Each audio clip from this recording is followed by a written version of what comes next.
penso concretamente che sia stato fatto veramente poco.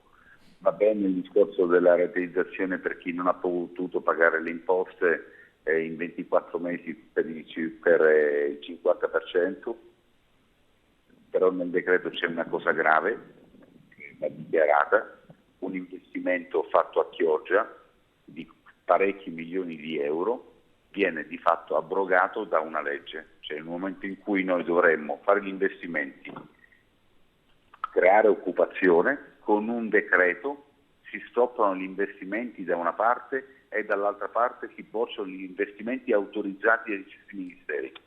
E questa è una cosa grave. Vuol dire che questo paese non può cambiare, non cambierà mai. Non c'è una cosa che porti valore aggiunto dal punto di vista del fatturato delle aziende. Non c'è una misura che riguardi la patrimonializzazione delle aziende. C'è soltanto il blocco dei licenziamenti, che poi alla fine sarà soltanto un protrarsi della situazione, perché non si ha la capacità di promuovere azioni che sono destinate allo sviluppo. Proprio sono incapaci.